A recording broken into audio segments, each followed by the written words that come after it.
사무엘하 5장 11절부터 25절 말씀 한 절씩 교독하겠습니다.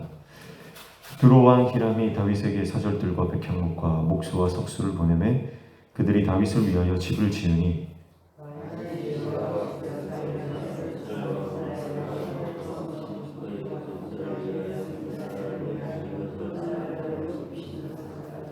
다윗이 헤브론에서 올라온 후에 예루살렘에서 처첩들을 더 두었으므로 아들과 딸들이 또 다윗에게서 나니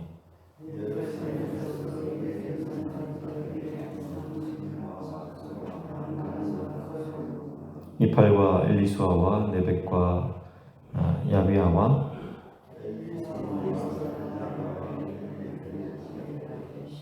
이스라엘이 다윗에게 기름을 부어 이스라엘 왕으로 삼았다 함을 블레셋 사람들이 듣고 블레셋 사람들이 다윗을 찾으러 다 올라오매 다윗이 듣고 요새로 나가니라.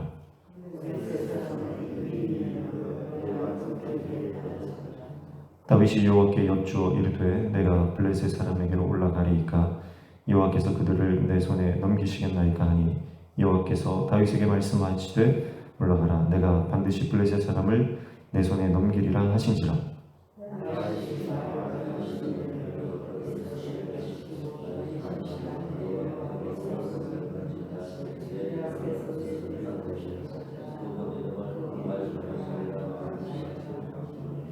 거기서 블레셋 사람들이 그들의 우상을 버렸으므로 다윗과 그의 부하들이 치우니라.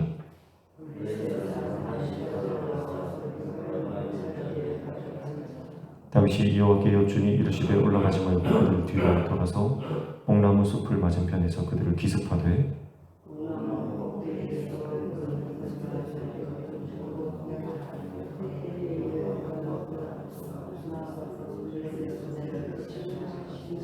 이에 다윗이 여호와의 명령대로 행하여 블레셋 사람을 쳐서 게바에서 게셀까지 이르니라. 아멘.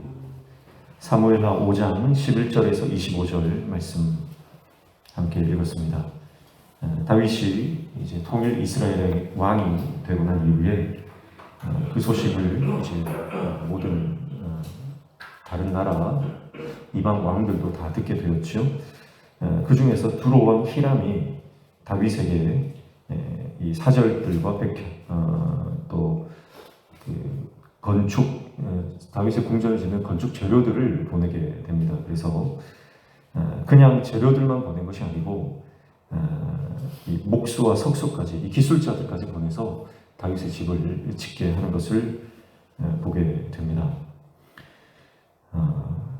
다윗의 집을 이방 왕이 지어 주었다라고 하는 것, 이것은 하나님께서 다윗의 집을 지어 주시는데 정말 예상치 못했던 방법으로 도움의 손길을 통해서 다윗의 집을 건축하는 것을 보게 됩니다. 이것이 하나님의 은혜죠. 우리가 우리 손으로 우리의 집을 짓는 것이 아니라 하나님께서 도움의 손길을 보내셔서 정말 예상치 못했던 그 도움의 손길로 다윗의 집을 짓는다라고 하는 것입니다. 우리의 삶 가운데도 하나님께서 도움의 손길들을 생각지도 못했던 곳에서 우리에게 보내주실 줄로 믿습니다. 그것이 하나님의 은혜고요. 그렇게 하나님의 은혜를 다윗이 경험하게 됩니다. 그런데 다윗은 하나님께서 이렇게 은혜를 베푸시는 것, 그것이 자기를 위한 것이 아니라 바로 이 백성들을 위함이다라고 하는 것을 알았다는 하는 것입니다. 12장 말씀에 보면 다윗이 여호와께서 자기를 세우사 이스라엘 왕으로 삼으신 것과 그의 백성 이스라엘을 위하여 그 나라를 높이신 것을 알았더라, 그렇게 말씀합니다. 자, 다윗이 정확하게 알고 있는 것, 그것은 내가 왕 된 것, 그것은 하나님께서 베풀어 주신 은혜다라고 하는 것 정확하게 알았던 거예요. 그래서 여호와께서 자기를 세우셨다라고 하는 것, 이스라엘 왕으로 삼으셨다라고 하는 것, 이것을 분명하게 알고 있다라고 하는 것입니다. 그리고 부족한 자기 자신을 왕으로 세우신 이유는 바로 이 백성들 이스라엘을 위함이라는 것을 정확하게 알았다는 것입니다. 그래서 다시 12절 후반에 보면 그의 백성 이스라엘을 위하여 그 나라를 높이신 것을 알았더라 이렇게 말씀하고 있죠. 그래서 다윗은 자기가 왕 된 것이, 자기가 하나님의 이 놀라운 은혜를 받은 것이, 지금 자기가 이 위치와 이 지위에 올라가는 것이, 그리고 자기가 왕이 되었을 때 통일 이스라엘이 어떤 세계적으로 위상을 떨치게 된 이 이유는 바로 내가 잘해서가 아니고, 내가 능력이 있어서가 아니고, 하나님께서 이 이스라엘 백성들을 위함이라는 것을 정확하게 알았습니다. 삶의 목적, 내가 왜 이 자리에 있는지, 누가 나를 보내셨는지 정확하게 아는 것이, 그것이 인생을 하나님의 뜻대로 지혜롭게 살아가는 그 근거가 되는 것입니다. 여러분, 다윗의 영성은요, 사실은 광야의 영성이었습니다. 그래서 우리가 염려했던 것이 뭐냐면, 이 광야에서는 정말 하나님만 바라보고 하나님만 따랐던 그 다윗이 이제 왕궁에 들어가면 과연 그 영성이 지켜질 것인가 라고 하는 그런 염려가 있는 거예요. 그런데 다윗은 왕궁에 들어갔음에도 불구하고 정말 백향목으로 지어진 이 의리의리한 이 왕궁에서 삶에도 불구하고 다윗의 이 영성은 흔들리지 않는 것을 보게 되는 것입니다. 사람이라고 하는 것은 환경과 주위 여건에 굉장한 영향을 받는 존재입니다. 그래서 건축 심리학에서는 이 건물 구조가 사람의 심리를 좌우하는데 굉장히 큰 영향을 미치기 때문에, 그래서 이 건물을 어떻게 짓느냐, 분위기를 어떻게 만드느냐에 따라서 이 사람의 생각이나 심리 상태가 달라질 수 있다고 보거든요. 그러니까 다윗이 이제 편안한 이 왕궁에서, 정말 화려한 왕궁에서 지내면 그의 신앙이 나태해질 수도 있고, 그의 신앙이 퇴색될 수도 있고, 광야에서 그가 보여줬던 정말 순수하고 정말 순도 깊은 하나님을 향한 믿음과 이 영성이 좀 사라질 위기에 놓이지 않을까라고 하는 그런 생각을 하게 되지만, 여러분, 다윗은 역시 다윗이죠.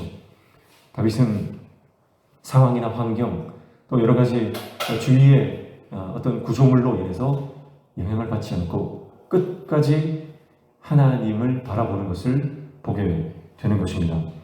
그래서 17절부터 25절까지 보면 블레셋과의 두 차례 전투가 등장하고 있는데, 이 두 전투에서 동일하게 승리합니다. 그런데 승리하는 그 이유가 오늘 말씀은 뭐라고 말씀하고 있습니까? 다윗이 전투에 앞서서 하나님께 여쭈어 물었기 때문이다라고 말하는 거예요. 다윗이 이제 막강한 군사력을 갖게 되었죠. 그리고 많은 어떤 그 용사들, 또 전략가들을 아마 그 측근에 두었을 것입니다. 그러나 다윗은 사람을 바라보거나 자신의 군사력을 의지하지 않았다는 겁니다. 블레셋과의 전투 두 차례나 하나님께 여쭈어 묻고 하나님의 말씀에 순종했더니 하나님께서 승리를 주셨다고 하는 거예요. 첫 번째 전투를 보면 17절에 이스라엘이 다윗에게 기름을 부어 이스라엘 왕으로 삼았다 함을 블레셋 사람들이 듣고, 블레셋 사람들이 다윗을 찾으러 다 올라오매 다윗이 듣고 요새로 나가니라. 첫 번째 전투, 이 블레셋 사람들이 다윗이 왕이 됨을 듣고 다윗을 치러 올라오는 것입니다. 18절에 블레셋 사람들이 이미 이르러 르바임 골짜기에 가득한지라. 이 상황에서 다윗은 어떻게 합니까? 19절입니다. 다윗이 여호와께 여쭈어 이르되 내가 블레셋 사람에게로 올라가리이까 여호와께서 그들을 내 손에 넘기시겠나이까 하니, 여호와께서 다윗에게 말씀하시되 올라가라, 내가 반드시 블레셋 사람을 내 손에 넘기리라 하신지라. 이렇게 말씀하죠. 그래서 다윗은 이 전투에 앞서서 하나님께 물었다는 겁니다. 하나님, 내가 이 전쟁을 치러야 합니까?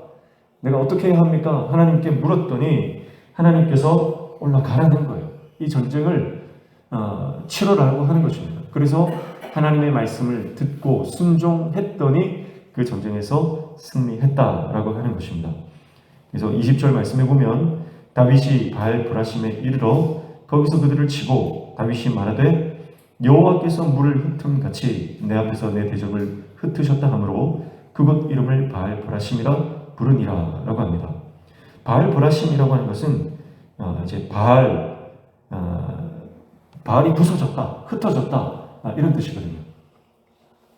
그러니까 하나님께서 이 이방민족 우상을 섬기는 이 블레셋을 이곳에서 그 우상을 다 깨뜨리셨다. 그래서 이곳 이름을 바알 브라심이다.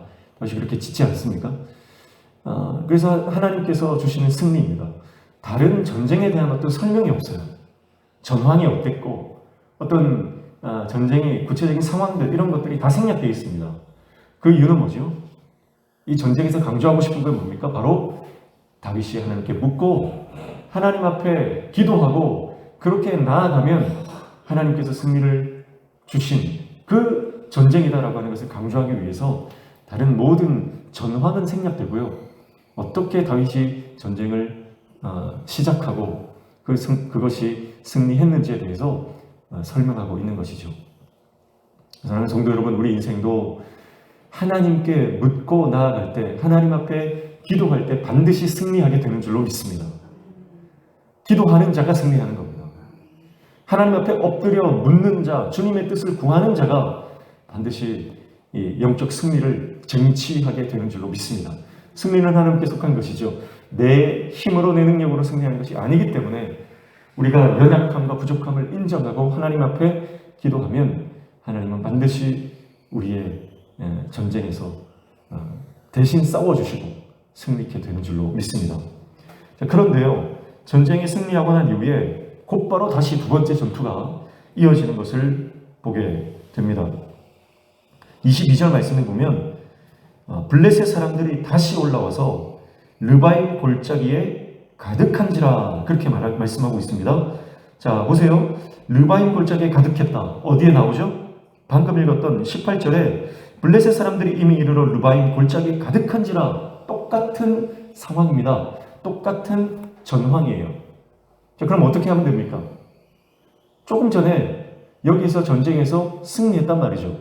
그러면 다윗이 이 블레셋 사람들이 멍청하다, 바보다. 여기에서 그 전쟁에서 패배해놓고 또 여기에 가득했구나.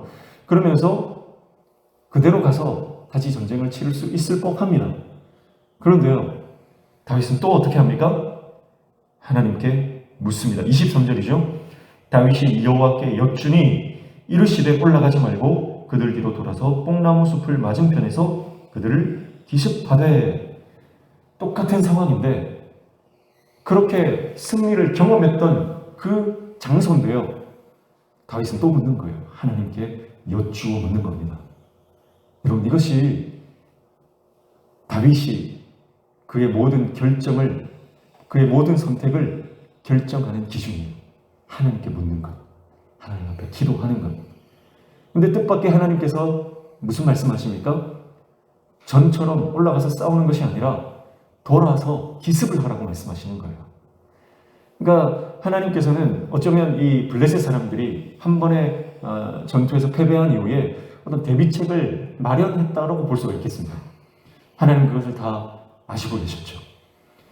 우리가 볼 때는 너무나 뻔한 승리고, 우리가 볼 때는 예전에 내가 한번 해봤던 것이고, 그러니까 묻지 않고 나아가도 괜찮을 거다 이렇게 생각을 할 수 있습니다. 근데 다윗은 정말 돌다리도 두드리고 건너듯이 그렇게 하나님 앞에 다시 묻는 거예요. 그리고 하나님께서는 새로운 전략과 방법으로 이 전투에서 이기게 하시는 것입니다. 그래서 24절에 보니까 뽕나무 꼭대기에서 걸음 걷는 소리가 들리거든 곧 공격하라. 그때에 여호와가 너보다 앞서 나아가서 블레셋 군대를 치리라 하신지라. 이에 다윗이 여호와의 명령대로 행하여 블레셋 사람을 쳐서 게바에서 게셀까지 이르니라. 이렇게 말씀하고 있습니다. 그리고 하나님의 말씀대로 순종했더니 하나님께서 승리를 주신 것이고요. 오늘 이 말씀에 보면 여호와의 명령대로 행했을 때에 하나님은 앞서 행하시며 그 전쟁을 승리케 하셨다. 우리가 하나님의 말씀에 순종하고 그 명령대로 행할 때에 하나님은 우리 삶에 앞서 가시며 승리를 주시는 분이신 줄로 믿습니다. 그래서 나는 한 치 앞을 내다볼 수 없는 것, 이것이 우리 인생입니다. 그러나 하나님은 우리 앞서 행하시며 우리 모든 대적을 하나님의 능력으로 다 제거하시고 우리에게 승리의 기쁨을 맛보게 하시는 분인 줄로 믿습니다. 그 영적인 승리는요, 결국은 기도하는 자가 전치하는 것이다. 우리 인생의 승리도 결국 하나님 앞에 엎드려 기도하고 하나님의 뜻 묻고 그 뜻대로 명령대로 준행할 때에 하나님이 우리 삶 가운데 놀라운 일들을 행하신다라고 하는 것, 오늘 이 말씀을 통해서 우리가 마음에 깊이 새기고 오늘 하루도 주님 앞에 기도하며 주님께 묻고 여쭈어 그 명령대로 행하는 복된 하루 되시기를 주님의 이름으로 축복합니다. 기도하겠습니다. 하나님 아버지, 매일 매순간 하나님 앞에 묻고 그 뜻을 깨달아 하나님의 말씀대로 순종하며 나아가는 하나님의 사람 되게 도와 주시옵소서. 오늘 이 아침에도 믿음으로 주님 앞에 나왔사오니 기도하는 것마다 응답의 은혜를 허락하여 주시고 우리 마음에 간구하는 소원들 하나하나 열려지는 복된 은혜를 허락하여 주시옵소서. 예수님의 이름으로 기도하옵나이다.